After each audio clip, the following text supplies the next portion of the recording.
Mar-a-Lago, a grand mansion on the coast of Florida, was originally built by Marjorie Merriweather Post, an heiress to the Postum cereal company fortune, later General Foods.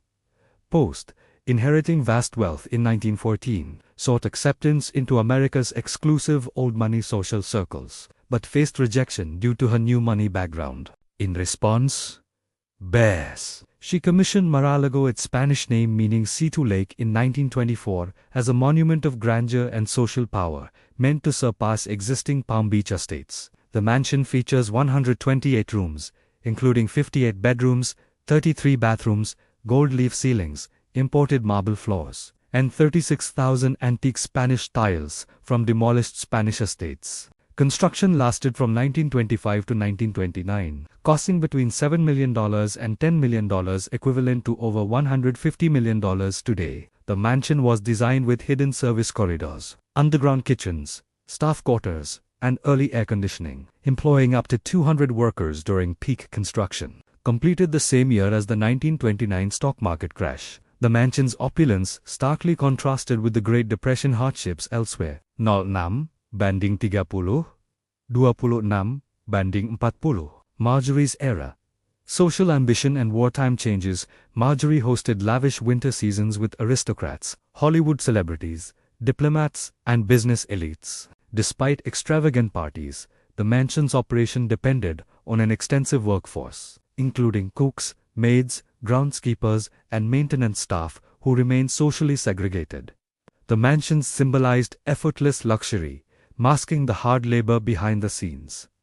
During World War II, the mansion's maintenance became difficult due to staff shortages and rationing. It was offered to the government for military use but declined due to impracticality. By the mid-1940s, Marjorie faced the question of the mansion's future. As her children showed no interest in inheriting the costly estate, she willed Mar-a-Lago to the U.S. government in 1973, hoping it would become a presidential retreat or a place for hosting foreign dignitaries. After Marjorie Merriweather Post passed away, she left her stunning Palm Beach mansion to the U.S. government, hoping it would become a winter White House for presidents and visiting dignitaries. It sounds like a dream, right? A ready-made presidential retreat in sunny Florida. But when the government actually looked into it, the dream quickly turned into a logistical nightmare. The National Park Service was sent in to inspect the property, and their report was, to put it mildly, not glowing. They found Mar-a-Lago to be completely impractical for government use. The first major hurdle was the cost. They estimated that just maintaining the sprawling 126-room mansion would cost a staggering $1 to $2 million every single year. Remember, this was back in the late 1970s and early 1980s. In today's money, that's an astronomical figure. The government would have been on the hook for everything. The intricate carvings, the gold leaf ceilings, the acres of manicured gardens. All of it. It was a beautiful property, but it was also a massive financial black hole waiting to happen. Then there was the security issue. This was perhaps an even bigger problem than the cost. Mar-a-Lago is located on a narrow barrier island. Think about that for a second. It's surrounded by water, with the Atlantic Ocean on one side and the Intracoastal Waterway on the other. While that sounds picturesque, for the Secret Service, it's a security catastrophe. There were multiple access points by land, sea, and air. The estate itself is large and sprawling, making it incredibly difficult to create a secure perimeter. Trying to protect a president in such an exposed and accessible location would have been a constant high-stakes challenge. The geography that made it a perfect millionaire's playground made it a terrible fortress. And it wasn't just the federal government that had reservations. The local residents of Palm Beach were not thrilled with the idea of a permanent, high-security government facility in their exclusive neighborhood. Imagine constant road closures, security checkpoints, helicopter noise, and the general disruption that comes with a presidential presence. The wealthy and private community of Palm Beach was deeply opposed to the plan, and they made their voices heard. This local opposition added another layer of complication, turning the generous gift into a political hot potato. The government had to consider not just the financial and security costs, but the social and political friction it would cause. So, you have a property that's wildly expensive to maintain, a security nightmare to protect, and is located in a community that actively doesn't want it there. The writing was on the wall. After years of legal debates and back and forth, the decision was made. In 1981, the federal government officially and formally declined the gift. The dream of a winter White House at Mar-a-Lago was over before it even began. The property was returned to Marjorie Post's estate, her grand vision for its future unfulfilled. What happened next is a sad chapter in the mansion's history. With no owner and no purpose, Mar-a-Lago was essentially abandoned. The once glittering estate sat mostly empty and silent throughout the early 1980s. The vibrant parties and A-list guests were gone, replaced by an eerie quiet. The Florida climate, which is so wonderful for vacations, is brutal on buildings, especially ones right on the coast. The relentless salt air began to take its toll, causing corrosion and decay. The paint started to peel, the metalwork began to rust, and the intricate details started to crumble. Without the constant army of staff that Post had employed, the gardens became overgrown, and the whole place fell into a state of neglect. The grand mansion, once the crown jewel of Palm Beach, was slowly decaying, a shadow of its former self, waiting for someone to come along and save it from ruin. Little did anyone know, its most famous and controversial chapter was yet to come. Donald Trump was about to reshape Marjorie Merriweather Post's dream into something she never could have imagined. 6. Enter the showman. Donald Trump first saw Mar-a-Lago in 1985. He was 39 years old, riding high on New York real estate success, hungry for something that would prove he was not just rich, but important. Trump Tower had opened 3 years earlier. His name glowed across Manhattan. But New York, for all its glamour, was crowded with other developers, other dynasties, other claims to greatness. Florida, though. Florida was different. Open space, constant sunshine, and the chance to acquire something unique. A property with history and prestige already built in. Trump's first move was characteristically aggressive. He offered $5 million for Mar-a-Lago, a fraction of what it had cost to build, and a number that reflected the estate's giant problem. As a practical investment, it was almost worthless. The estate executives, reportedly offended, turned him down. Trump answered with leverage. He bought the beach parcel directly in front of Mar-a-Lago for $2 million. And announced plans to build high-rise condos there, blocking the mansion's ocean view and destroying much of its value. Whether he truly planned to build or simply wanted leverage remains unclear. But the leverage worked. Faced with the prospect of their oceanfront masterpiece becoming a landlocked relic behind concrete towers, the estate returned to the negotiating table. In 1985, Trump acquired Mar-a-Lago and all its furnishings for roughly $8 million, still a steep discount compared to the original cost, but the best realistic offer. Trump quickly ran into the same problem that had defeated the federal government. The property burned through money at an astonishing rate. Maintenance alone cost hundreds of thousands of dollars per year. Property taxes were massive. As a private residence, the mansion was absurdly oversized. Even Trump considered the upkeep excessive. His answer: turn status into cash. In 1995, he began transforming Mar-a-Lago into a private club. Trump reportedly spent around $3 million on renovations, upgrading electrical systems, modernizing kitchens, refurbishing aging rooms. But the heart of Marjorie's mansion remained untouched. The ballroom, the dining room, the gold leaf ceilings, the imported tiles. Trump understood that he wasn't selling comfort or convenience, he was selling a fantasy. Membership costs $100,000 at first, later raised to $200,000, plus annual dues of around $14,000. Members received access to the property, dining privileges, use of the pool and beach, and most importantly, the social capital of saying they belonged to Mar-a-Lago. Trump marketed the club relentlessly.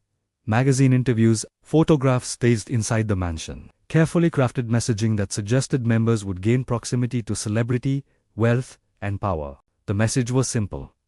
Mar-a-Lago was not just a club, it was an inner circle. Palm Beach society was not universally impressed. The town already had its own pillars. The Bath and Tennis Club, the Everglades Club, exclusive institutions with decades of history and membership lists, guarded like state secrets. These same clubs had rejected Trump in the past, reportedly for his flashy style and casino ties. Trump responded by positioning Mar-a-Lago as something different. While those old clubs maintained membership policies that excluded Jews and African Americans. Controversial yet still practiced, Trump opened Mar-a-Lago to all, regardless of religion or race. Whether the decision was moral, strategic, or both is still debated, but it worked. Within a few years, Mar-a-Lago had hundreds of members. The initiation fees generated tens of millions. The annual dues created steady revenue. Trump had solved Marjorie's problem. He found a way for other people to pay for her dream. Yet Mar-a-Lago was never just a business. Trump used it as a stage. He hosted high-impact parties engineered for headlines. He brought in politicians, athletes, and celebrities. Interviews filmed at the property always framed him against opulent backdrops that reinforced the image he wanted. A man of power, at a palace of influence. Mar-a-Lago was becoming what Marjorie had once imagined.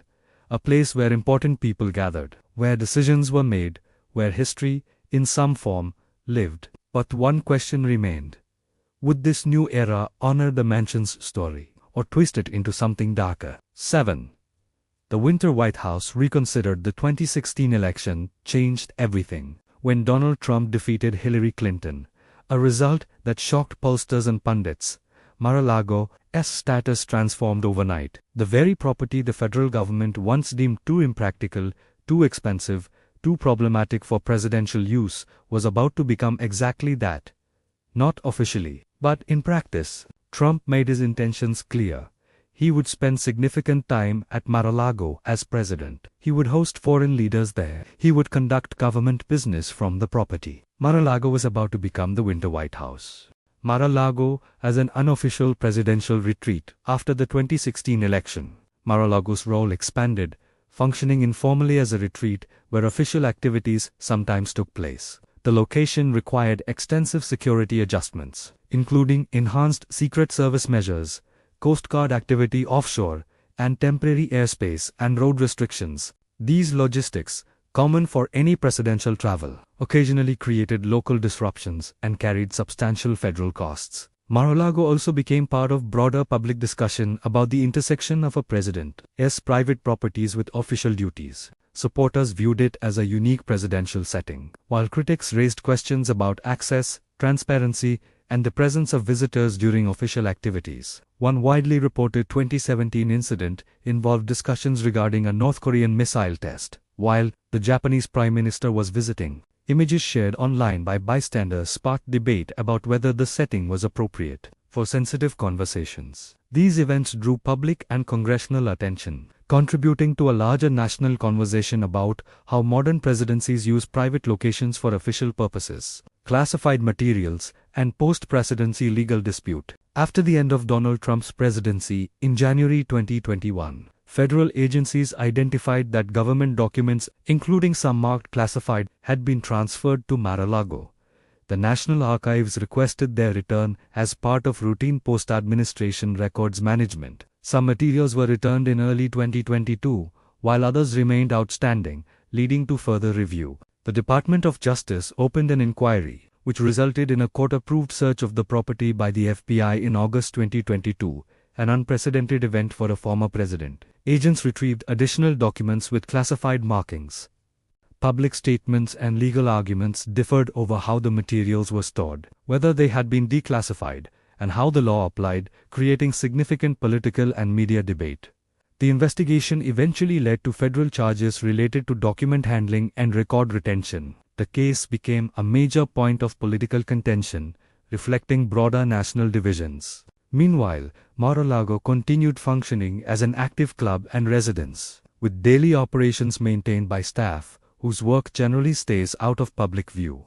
Classified documents, controversy and legal battle post-presidency. In January 2021, Trump reportedly took thousands of government documents to Mar-a-Lago, including classified, top-secret materials. Documents were stored in cardboard boxes, initially in a basement, later in rooms, including the ballroom. The National Archives sought their return. Partial documents were returned in 2022, but classified materials remained missing. The Justice Department launched a criminal investigation, leading to an FBI search of Mar-a-Lago in August 2022, unprecedented for a former president. Over 100 classified documents were seized, including sensitive compartmented information.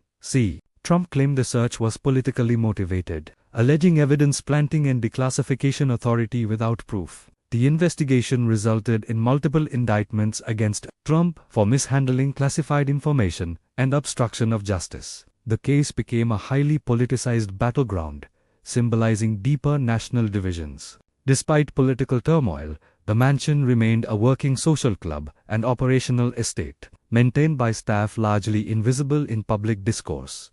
Have you ever wondered what goes on behind the gilded gates of America's most famous estates? Let's talk about Mar-a-Lago, but not in the way you might expect. This isn't just about politics or luxury. It's a story about America itself, woven into the very fabric of this iconic property. From its creation, Mar-a-Lago has been more than just a magnificent building. It's a stage where different American lives intersect. On one side, you have the glamour and opulence, the world of high-profile guests and exclusive members. But behind the scenes, there's another story, one of countless employees who keep this grand machine running. The gardeners, housekeepers, chefs, and maintenance staff. Their work is the invisible foundation that supports the entire structure. This contrast isn't unique to Mar. It's a dynamic scene in grand estates throughout history. It raises fascinating questions about how the same physical space can be experienced in vastly different ways, depending on whether you're a guest or part of the staff. It's a real-life upstairs, downstairs scenario playing out in modern America. This brings us to a bigger theme: access. Who gets to walk these manicured lawns and dine in these grand halls? Like many prominent institutions in American history, access to places like Mar-a-Lago is often shaped by financial resources and social connections. It reflects the economic landscape of its time. The estate becomes a focal point for conversations about wealth, inheritance, and opportunity. What does it mean when certain spaces are reserved for a select few? This isn't a new debate, but Mar-a-Lago brings it into sharp, contemporary focus. It forces us to think about the role of private clubs and exclusive properties in a society that values both individual success and democratic ideals. Of course, the meaning of Mar-a-Lago is all about perspective. For some, it is a breathtaking example of architectural ambition and a symbol of the American dream, the idea that with vision and resources, you can create something truly monumental. Marjorie Merriweather Post, the original owner, envisioned it as a future winter White House, a place for presidents and diplomats. In this light, it represents American entrepreneurship and a certain kind of grand, aspirational vision. It's a piece of architectural history, a testament to the Gilded Age's lavish tastes and enduring legacy. But for others, the estate represents something else entirely. They see it as a symbol of exclusivity and the concentration of influence. The very prestige of the location can amplify the voices of those within its walls, raising questions about fairness and access in public life. When a private residence becomes a hub of political activity, where does the line between private life and public interest lie? Like many historic properties, from the Newport mansions to the Biltmore estate, Mar-a-Lago embodies this dual identity. It is simultaneously a site of cultural significance and a lightning rod for public debate, reflecting our society's differing values and perceptions. Beyond the social and cultural layers, there's a powerful elemental force at play: nature. Mar-a-Lago is perched on a barrier island in Florida, a location that is as beautiful as it is vulnerable. It faces the constant realities of coastal life, the threat of powerful hurricanes, the slow, relentless process of beach erosion, and the long-term challenge of rising sea levels. The estate's famous seawall isn't just a landscape feature, it's a necessary defense against the encroaching ocean. This struggle against the elements is a story being written at coastal landmarks all over the world. It reminds us that no matter how grand or fortified a structure is, it's still subject to the immense power of the natural world. This environmental context adds another layer of complexity to the estate's story, highlighting the ongoing tension between human ambition and nature's forces. So, what is the future of Mar-a-Lago? Its story is far from over. How will it be used in the decades to come? How will it be preserved, not just as a building, but as a cultural artifact? And how will our interpretation of it change over time? The estate's journey connects architecture, labor, culture, and the environment in a uniquely compelling way. It's a microcosm of broader American conversations about class, power, history, and our relationship with the planet. It's a place that has always captured attention, and it seems destined to continue doing so, evolving with the country itself. Its walls don't just hold rooms, they hold a multitude of stories, each one offering a different lens through which to view America. Thank you so much for joining me on this deep dive. What are your thoughts on the role of historic estates like this in our culture? Let me know in the comments below. If you found this interesting, don't forget to like this video and subscribe for more stories that look beyond the headlines. See you next time. Beyond the politics and the personalities, this Florida estate is a fascinating microcosm of America itself, its history, its social divides, and even its environmental challenges. Let's unpack the real story Mar-a-Lago tells us about the United States. To understand Mar-a-Lago, we have to go back to its origins. It was built in the 1920s by Marjorie Merriweather Post, an heiress to a massive cereal fortune. She envisioned it not just as a winter home, but as a future retreat for American presidents, a sort of winter White House. Post was one of the wealthiest women in the country, and Mar-a-Lago was her masterpiece, a sprawling, opulent testament to the glamour and excess of the Gilded Age.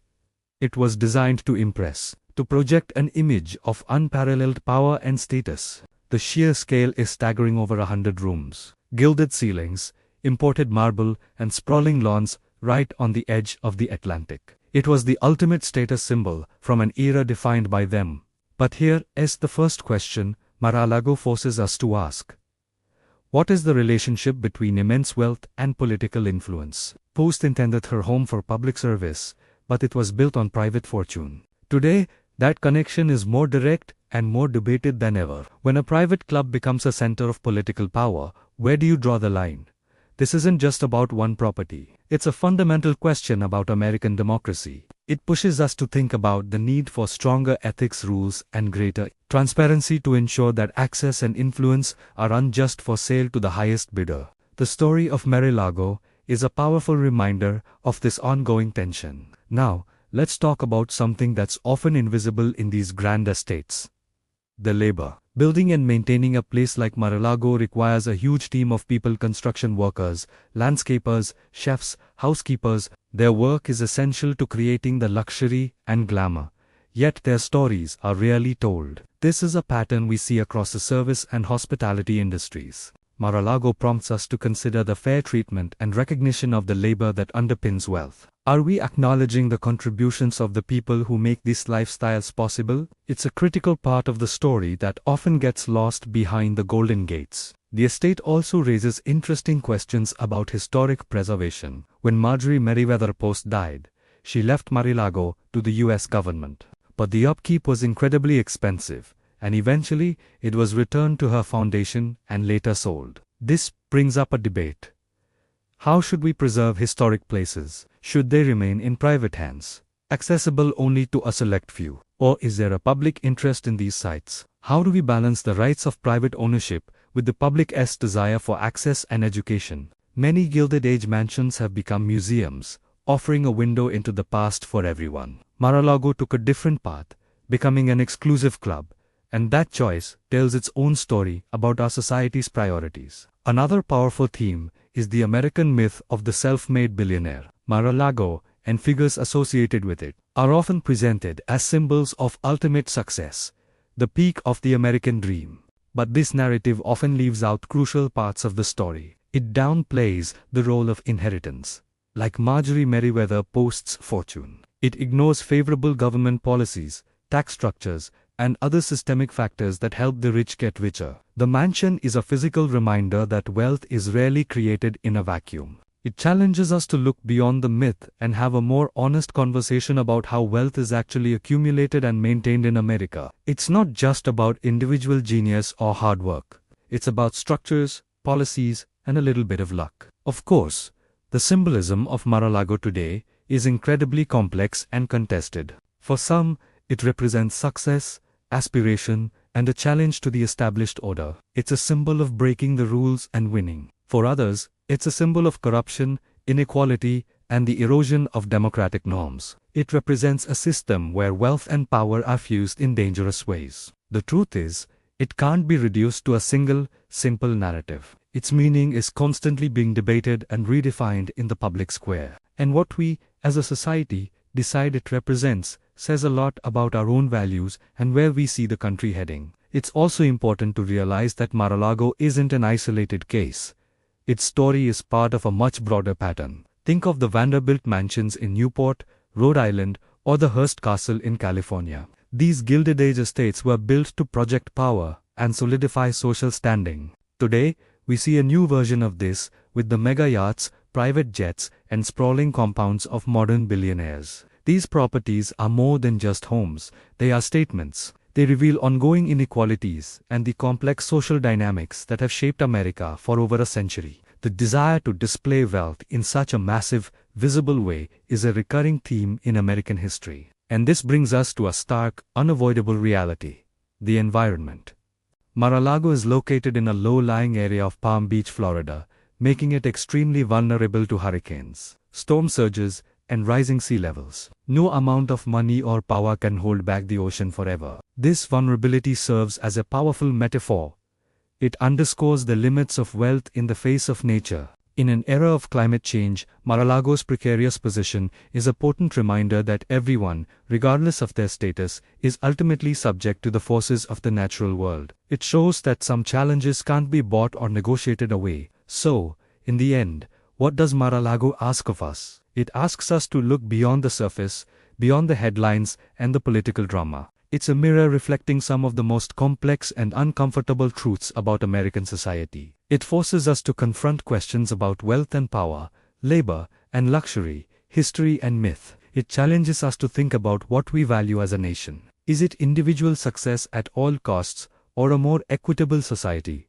Is it private luxury, or public good? The choices we make about how we interpret Mar-a-Lago's story, and what lessons we draw from it, will ultimately reveal our national character and our priorities for the future. The story of this one mansion on the Florida coast is, in many ways, the story of America, full of contradictions, ongoing struggles, and critical questions that we all need to answer.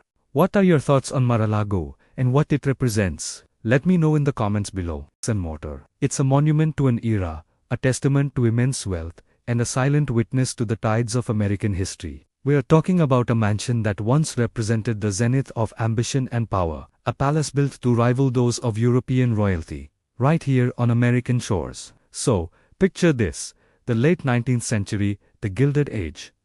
Fortunes are being made at an astonishing rate. Industrial tycoons, the new American aristocracy, are looking for ways to display their unprecedented wealth, and what better way to do that than by building a summer cottage that is anything but. We're talking about sprawling estates with dozens of rooms, imported marble gilded ceilings, and priceless art from around the globe. These weren't just homes. They were statements, declarations of dominance in a society rapidly changing. Our story centers on one such family, a dynasty whose name was synonymous with shipping and railroads. They didn't just build a house, they crafted a legacy. Construction was a monumental undertaking, employing hundreds of European craftsmen who brought their skills across the ocean. They carved intricate woodwork, laid mosaics tile by tile, and painted murals that could rival those in the great halls of Europe. Imagine the scene: a symphony of hammers, chisels, and saws, all working to bring a single family's vision to life, a vision of classical grandeur reborn in the new world. The result was breathtaking. A mansion that seemed to rise from the very coastline, its limestone facade gleaming in the sun, its manicured gardens stretching down to meet the ocean. Stepping inside was like entering another world. A great hall with a 50-foot ceiling, a dining room paneled in rare woods, a music room designed for the most exquisite acoustics, and a library filled with leather-bound first editions. Every single detail, from the doorknobs to the chandeliers, was custom-made and astronomically expensive. This was a place built for entertaining on a scale most of us can't even imagine. Lavish balls, multi-course dinners for 100 guests, and weekends filled with yachting, tennis, and high society gossip. But behind this glittering facade of opulence lay a very different reality. While the family and their guests enjoyed a life of unimaginable leisure, a whole world of service staff worked tirelessly, unseen, to make it all possible. A small army of butlers, maids, cooks, groundskeepers and footmen lived and worked on the estate. Their lives were a stark contrast to the luxury upstairs. They resided in cramped quarters, worked grueling hours, and followed a strict hierarchy and rigid code of conduct. Their story is the other, equally important, half of this mansion's tale. It's a story of labor, of class divides, and of the human engine that powered the Gilded Age dream. The mansion was a self-contained ecosystem, a microcosm of the vast social and economic inequality of the time. As the 20th century dawned, the world began to change. World wars, the Great Depression, and the introduction of income tax started to erode the very foundations of this extravagant lifestyle. The Gilded Age began to lose its luster. The cost of maintaining these colossal homes became unsustainable, even for the wealthiest families. One by one, the great mansions of the era faced a difficult choice: be sold, be demolished, or find a new purpose. Many were lost, torn down to make way for new developments, their treasures auctioned off and scattered. Their demolition marked the end of an era, a final curtain call for a certain kind of American dream. But our mansion survived. It was saved, not by a single family, but by a community that recognized its historical and architectural significance. It was preserved, transformed from a private residence into a public museum, allowing us, a century later, to walk its halls and marvel at its craftsmanship. Today, it stands as a time capsule, offering a unique window into the past. Walking through its rooms, you can almost hear the echoes of laughter from a long-forgotten party, the whispers of servants in the hallways, and the music drifting from the grand ballroom. It's a tangible connection to a past that shaped the country we live in today. The preservation effort itself is a story worth telling. It required immense dedication and resources. Experts were brought in to restore a leaking roof, to meticulously clean and repair the delicate fabrics and artworks, and to stabilize the very foundation of the building. It's a continuous, never-ending battle against time, moisture, and decay. Every dollar donated, every ticket sold, and every volunteer hour contributes to keeping this piece of history alive for future generations. It's a testament to the idea that our shared heritage is worth protecting. So, let's take a walk through. As we enter the Great Hall, look up. That ceiling, soaring stories above us, was designed to impress, to make a visitor feel small in the face of such wealth. The marble for these pillars was quarried in Italy and shipped across the Atlantic. Now, let's move into the dining room. The table could seat over 30 guests. Imagine a dinner party here, illuminated by candlelight, with a dozen courses served on the finest china. Each room tells a story. The library, with its dark, rich wood, was the domain of the man of the house, a place for business and quiet contemplation. The music room, bright and airy, was where the ladies would gather. And then there are the service areas, the back of house, more called Suvasayang complex system of call bells to summon servants. This is where the real work happened, out of sight and out of mind. Seeing these spaces gives you a much fuller picture of what life in this house was actually like for everyone, not just the family who owned it. The contrast is jarring and profoundly educational. It challenges our romanticized notions of the past and forces us to confront the complex realities of class and labor. And as you explore, think about the legacy. This mansion, and others like it, had a profound impact on American architecture and design. It helped to popularize certain styles and set a standard for luxury that, in some ways, is still emulated today. But it also represents a period of extreme inequality, a gap between the super-rich and the working poor that has echoes in our own time. It's a physical reminder of the questions that the Gilded Age posed. Questions about wealth, responsibility, and the nature of the American dream. Today, the mansion still stands, its majestic silhouette a familiar landmark against the sky. It is maintained by a new kind of unseen labor, the dedicated staff of conservators, historians, and volunteers who work to keep its story alive. But its future is not guaranteed. It faces modern challenges, from the rising costs of preservation to the very real threat of climate change and rising sea levels. The ocean, which has been its constant companion for over a century, continues its patient assault on the seawall, a powerful symbol of the relentless passage of time and the eventual, inevitable limits of all human grandeur. This building is more than just a tourist attraction. It is a mirror reflecting our own history back at us. It shows us our nation's ambition, our capacity for incredible creation,